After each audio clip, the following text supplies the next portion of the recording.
Au sommaire de ce journal contentieux électoraux, la Cour constitutionnelle appellera en audience ce lundi 15 avril les causes en correction des erreurs matérielles. Autre titre, les éléments des volontaires pour la défense de la patrie appelés Wazalendo sont interdits de circuler dans la ville de Goma avec des armes. Les détails dans ce journal. Et puis nous irons au Togo. La campagne électorale pour les législatives et régionales du 29 avril prochain a été lancée ce samedi dans un climat tendu. Les différents candidats ont 2 semaines pour convaincre leurs électeurs. Essentiel de l'actualité sur Télé 50, bienvenue à tous. Je l'annonçais au sommaire, la Cour constitutionnelle tiendra une audience publique ce lundi 15 avril pour statuer sur les erreurs matérielles de ces arrêts rendus dans le cadre des contentieux électoraux le 12 mars dernier. Pour rappel, plusieurs candidats proclamés élus par la CENI ont été invalidés par la Haute Cour. Ils avaient ainsi saisi cette dernière pour corriger les erreurs matérielles dont ils étaient victimes. Dans l'actualité également, le procès du présumé meurtrier des 3 personnes survenues le 10 avril dernier dans un restaurant du quartier Manjengo à Goma a débuté hier vendredi. Ndondo Ngoulé Jojo, soldat de 2e classe du 134e bataillon de la garde républicaine, a comparu devant le ministère public à l'auditorat militaire siégeant en audience foraine à Goma. Ouvert le jeudi 11 avril 2024 à Goma, le procès dont l'assassinat de 3 personnes au quartier Majengo se poursuivit hier vendredi 12 avril. Il oppose la cour militaire du Nord Kivu au soldat de 2e classe Ndongo Ngoulé Jojo, présumé auteur de ces triples assassinats survenus mercredi dans la soirée. Ce militaire est poursuivi pour différentes infractions dont meurtre et dissipation des munitions de guerre. La peine de mort avait été requise par le ministère public contre le soldat, selon le capitaine magistrat Ikozwa Gilbert. Selon quelques témoignages, le prévenu avait ouvert le feu sur les propriétaires du restaurant, un client et un autre militaire trouvé sur place. Cette audience avait été suspendue pour répondre aujourd'hui samedi et le même jour, l'arrêt de cette cour pourrait être prononcé. Pour rappel, la ville de Goma, chef-lieu du Nord Kivu, fait face ces derniers temps à une insécurité grandissante où des cas de tueries et des viols sont signalés chaque jour. Et puis les éléments des volontaires pour la défense de la patrie appelés Wazalendo sont interdits de circuler dans la ville de Goma avec des armes. Leurs positions doivent plutôt être localisées sur les lignes de front. C'est l'une des décisions prises à l'issue d'une séance d'échange à Goma entre les autorités de l'état de siège, les Wazalendo, les acteurs de la société civile, les défenseurs de droits humains sous la facilitation de la MONUSCO. La rencontre avait pour but de sensibiliser les volontaires pour la défense de la patrie, appelés Wazalendo, sur les notions du droit international humanitaire. Selon le gouverneur militaire intérimaire du Nord Kivu, le général Peter Chirimwami, il est strictement interdit aux commandants des Wazalendo de circuler avec des armes dans la ville, a-t-il martelé. Et puis initialement prévu pour hier vendredi 18 avril, l'élection du bureau définitif de l'Assemblée provinciale du Haut-Katanga est reportée à une date ultérieure, une décision qui a soulevé la colère des députés provinciaux qui soupçonnent de traîner les pas l'actuel président du bureau d'âge, Ladislas Mungange, également candidat président du bureau définitif, mais qui n'aurait pas la majorité suffisante pour battre le candidat de l'UDP.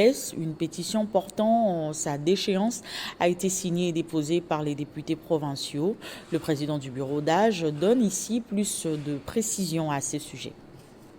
Il n'a pas eu lieu parce qu'il y a un problème qu'il fallait résoudre. C'est un problème très sérieux. Nous devons suivre la loi du pays en ce qui concerne le travail que nous faisons. Moi, en tant que président du bureau d'âge, je suis appelé dans mes missions, 3 missions, la rédaction du règlement intérieur, la validation du pouvoir des députés et l'installation du bureau définitif. Et il y a une réglementation dans ce sens. Nous avons eu des réclamations suite à la situation d'un candidat très important, c'est-à-dire un candidat au sommet de ce qui devait se faire aujourd'hui, pour dire non, il n'est pas dans la légalité, c'est-à-dire on l'a validé sans qu'on sache ce qu'il a fait. Effectivement, lui-même a écrit des lettres sur la question. Il est à la fois fonctionnaire au niveau de la présidence et député à la fois. Ce sont des choses qui ne se font pas. Il devait normalement démissionner d'un côté et rester ici. Il est à ce moment-là candidat, on s'est dit, moi j'ai estimé que moi je ne peux pas entrer dans ce problème-là, on va croire que c'est la concurrence qui m'envoie à traiter ce dossier. J'ai dit alors, comme on devait faire le vote aujourd'hui, nous constituons d'abord une commission qui traite sur ce dossier. S'il faut qu'on voit la cour d'appel ou nous trouvons une solution au niveau interne, à ce moment-là, les élections peuvent se faire demain ou dimanche. Et voilà, bon, j'ai subi une grande pression et un mauvais comportement de certains députés qui voulaient que les choses se fassent comme ils veulent. Et là, je ne suis pas d'accord. D'ailleurs, j'attire leur attention qu'ils ne doivent pas se comporter dans ce sens-là. Après la cérémonie de prestation de serment et remise de brevets et de fin de formation, les anciens Kuluna et nouveaux bâtisseurs du service national ont quitté le centre d'encadrement et d'instruction Félix Tshisekedi de Kanyama-Kasese pour leur lieu d'affectation où ils travailleront désormais comme paramilitaires au service de la nation. Après avoir obtenu les brevets des fins de formation du service national et les documents d'affectation au centre de formation et d'instruction Félix Tshisekedi, les anciens Kuluna sont devenus agents à part entière à l'idéal du service national comme des paramilitaires.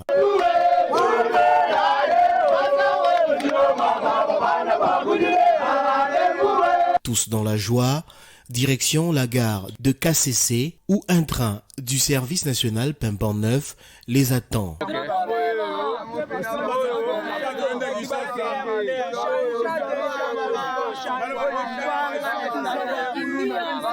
Kanga biso na Kisasa toalaki na bamétier toala osala te mais toyi awa général Kasongo Kabwiki akomisi biso batu tulongwe batu wana tozalaki batu mabe tokomi bâtisseur de la nation. Il quitte le Olomami, direction plusieurs provinces, Kinshasa, Grand Kasaï, Grand Katanga, Congo central et autres, selon l'agenda du service national. Les locaux du centre de formation et d'instruction Félix Tshisekedi restent vides et aménagent pour accueillir des nouvelles vagues des jeunes désœuvrés qui doivent y suivre la formation et transformation pour devenir utiles à la société congolaise et au monde.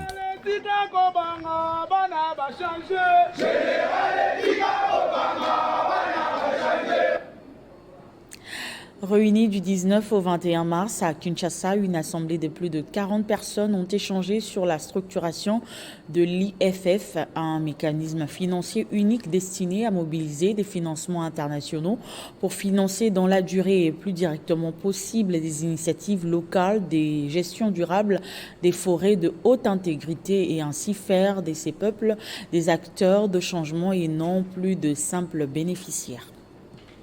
Parmi les participants, on trouve de grands réseaux de peuples autochtones, des organisations de la société civile environnementale, ainsi que des représentants des ministères de l'Environnement et des Affaires coutumières, des donateurs et des ONG internationales. Au cours de cette retraite qui a duré 3 jours, les parties prenantes ont réaffirmé leur engagement actif aux efforts d'établissement de l'IFF pour garantir la transparence et l'inclusivité. Il a été unanimement convenu de créer un comité national consultatif, CNC en sigle, organe consultatif multi-acteurs, afin de superviser le processus d'établissement et de mener les préparatifs en vue de la constitution du futur conseil d'administration du fonds. Les femmes s'engagent pour pouvoir gérer ces fonds-là et travailler.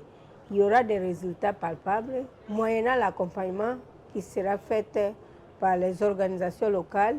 Les participants à cette retraite ont confié à l'équipe projet de mener les consultations nécessaires à la mise en place du CNSC, dont la première réunion se tiendra d'ici le mois de juin. Un plan d'action a été élaboré et doit être suivi pour mener à bien ce processus à l'issue duquel l'IFF devra être en mesure de répondre aux vraies attentes des communautés forestières. on est en mesure d'avoir des infrastructures dans nos petits campements, l'accessibilité routière pour évacuer nos produits locaux, la transformation, ça peut se faire là, valoriser beaucoup plus les forêts. Selon Nikes Kingunia, le point focal du CDP en RDC, la création de ce fonds va faciliter l'obtention de financement pour la protection de ces forêts de haute intégrité.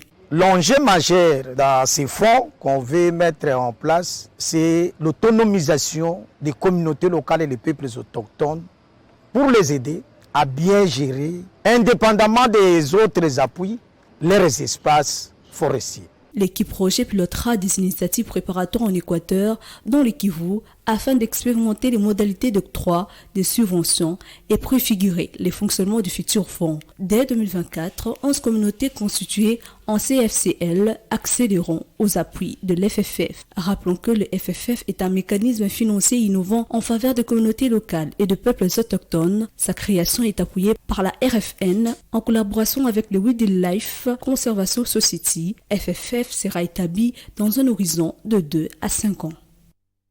L'actualité en dehors de nos frontières nous emmène au Togo où la campagne électorale pour les législatives et régionales du 29 avril prochain a été lancée ce samedi dans un climat tendu.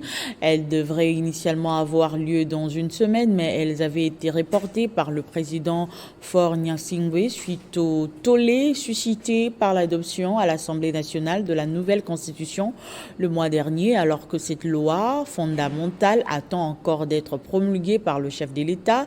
Les partis d'opposition qui sont contre ce texte comptent malgré tout participer au scrutin pour en faire un vote sanction. On passe au sport pour finir. Après avoir gagné 11 médailles aux Jeux africains d'Accra, dont 2 médailles en or, les Léopards Box vont s'envoler bientôt pour l'Afrique du Sud où ils prendront part au trophée Mandela. Ce tournoi leur servira de passerelle pour bien disputer les éliminatoires des Jeux olympiques et le président de la Fédération congolaise de boxe a dopé le mental de fauves congolais pour bien affronter les compétitions qui profilent à l'horizon. Après avoir hissé haut le drapeau de la RDC aux 13e Jeux africains d'Accra, les Léopards Box vont représenter cette fois-ci la RDC au trophée Mandela en Afrique du Sud pour améliorer leur ranking mondial. Avant de voyager pour le pays de l'arc-en-ciel, les pugilistes congolais ont dîné ensemble avec le comité de la Fédération congolaise de boxe que dirige le général-major Ferdinand Ilunga Luoyo, qui a félicité les Léopards pour leur brillante participation dans ce grand événement sportif africain. Quand un enfant amène le résultat, on doit se comporter comme parents. Donc le comité a décidé de le recevoir officiellement, de partager un repas avec eux, leur rendre des honneurs. Malgré l'exploit des Jeux africains, le général-major Ferdinand Ilunga Luoyo s'est indigné du fait que les Léopards Box, qui ont valablement défendu les drapeaux nationaux, ne soient pas honorés par la République. On ne les a même pas reçus, même pas par le ministre. Mais le football, ils étaient 4e. Il y a eu même le bon d'engagement d'argent pour accueillir ceux qui sont 4e. Il y a des jeunes gens qui se sacrifient, des étudiants. L'hymne national a chanté à Accra grâce à la boxe. Et ils sont là et on ne s'occupe même pas d'eux. Les ministres sont... C'est pas normal. Au trophée Mandela, le pugiliste congolais ne se présenteront pas en victime expiatoire, rassure le numéro 1 du Loblard congolais. On a eu les visas en retard parce que le ministre ne voulait pas nous donner l'ordre de mission, comme vous le savez. Bon. Hier, curieusement, après avoir eu les visas, après avoir payé les visas, le peu d'argent qu'on pouvait économiser pour se rendre à l'Afrique du Sud, il a signé l'ordre de mission pour en faire quoi? Parce qu'on a déjà payé les visas, on a tout payé, parce qu'avec l'ordre de mission, on allait avoir le visa gratuit. Donc on ne sait pas pourquoi on n'est pas accompagné, on ne sait pas pourquoi le ministre ne nous accompagne pas. On va se diriger bientôt, dans 2 jours, 3 jours, en Afrique du Sud. Ça permettra aussi aux boxeurs de bien se classer par rapport aux JO. Nous allons rafler de médailles. Pour rappel, c'est du 14 au 25 avril que les boxeurs congolais prendront part au trophée Mandela avant de se lancer aux éliminatoires des Jeux olympiques de Paris, prévus en Thaïlande au mois de mai prochain. Voilà qui met fin à ce journal. Place au rappel de titres.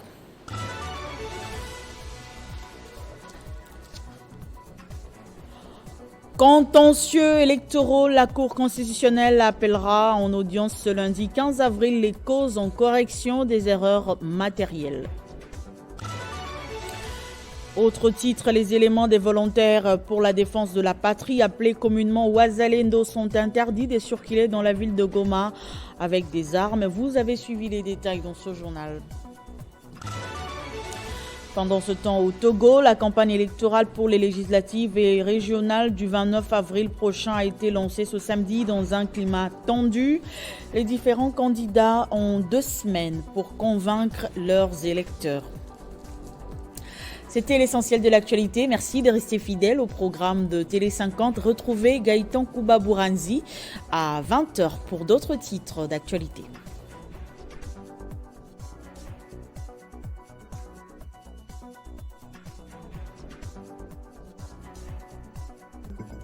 Retrouvez toute l'actualité en continu sur www.tele50.cd.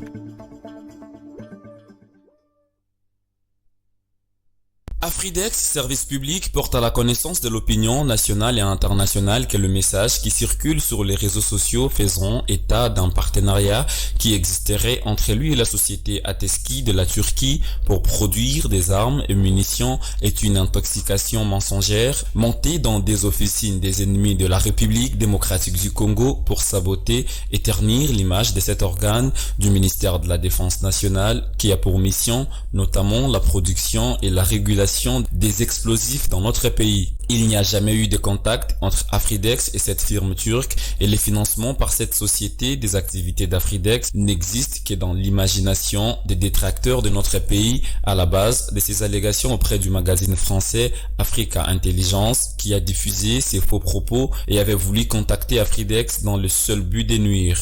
Afridex se réserve les droits d'initier des poursuites contre ce journal pour la diffusion de ces fausses affirmations et invite le public à se désolidariser de ces genres de messages qui prêtent à confusion. Fait à Likasi le 8 avril 2024 pour Afridex, Liwanga Mata Nyamunyobo, directeur général.